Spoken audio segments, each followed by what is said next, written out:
আদৃতকে নির্দোষ প্রমাণ করার জন্য শুভলক্ষ্মী নার্সের ছদ্মবেশ নিয়ে হসপিটালে ঢুকে আর সেখানকার সিসিটিভি রুম থেকে আসল প্রমাণ পেয়ে যায়।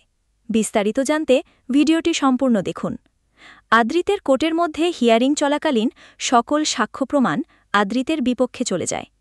এটা দেখে শুভলক্ষ্মী ঘাবড়ে যায় এবং মনে মনে বলতে থাকে, এসব কি হচ্ছে? সকল সাক্ষ্য প্রমাণ তো আমার আদির বিপক্ষে চলে যাচ্ছে।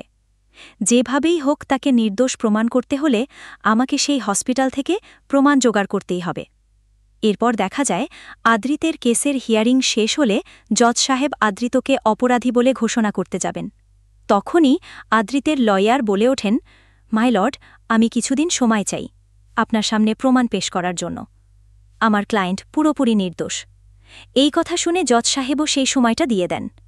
এরপর দেখা যায় শুভলক্ষ্মী কোর্ট থেকে বেরিয়ে মনে মনে বলতে থাকে, আমাকে আমার আদিকে নির্দোষ প্রমাণ করার জন্য যেভাবেই হোক প্রমাণ জোগাড় করতে হবে। আর সেই প্রমাণটা একমাত্র পেতে পারি সেই হসপিটালেই। আমাকে ছদ্মবেশ নিয়ে সেখানে ঢুকতেই হবে। এরপর শুভলক্ষ্মী বাড়িতে ফিরে গেলে বাড়ির সবাই চিন্তা করতে থাকে।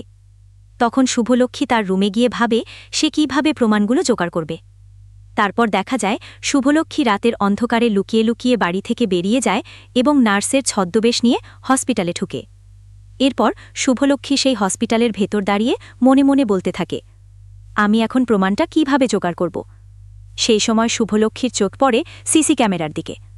তখন সে ভাবে সিসিটিভি ফুটেজগুলো দেখলে স্বপনদাকে কে মেরেছে সেটার প্রমাণ পাওয়া যাবে। সঙ্গে সঙ্গে শুভলক্ষ্মী সেই সিসিটিভি রুমে যায়। সিসিটিভি রুমের মধ্যে সিসিটিভি গাইড শুভলক্ষ্মীকে দেখে বলে ওঠেন, আপনাদের ডিউটি তো এখানে নয়। তখন শুভলক্ষ্মী বুদ্ধি করে বলে, আমাকে ডক্টর এখানে পাঠিয়েছিলেন পেশেন্টের রুমের ফুটেজগুলো চেক করার জন্য। তখন আর সিসিটিভি গার্ড কোনো রকম বাধা দেয় না। এরপর শুভলক্ষ্মী সিসিটিভি ক্যামেরার ফুটেজ চেক করার সময় সেদিন রাতে কটায় সে হসপিটালে এসেছিল তার 1 ঘণ্টা আগে সিসিটিভি ক্যামেরার ফুটেজগুলো চেক করতে থাকে।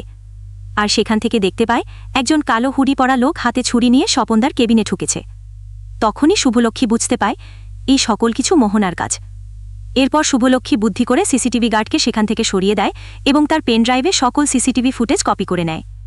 তা ভিউয়ার্স, সিসিটিভি ফুটেজ দেখিয়ে যেটি শুভলক্ষ্মী আদৃতকে নির্দোষ প্রমাণ করে আপনাদের দেখতে কেমন লাগবে? আপনাদের মতামত আমাদের কমেন্টে জানান। ধন্যবাদ।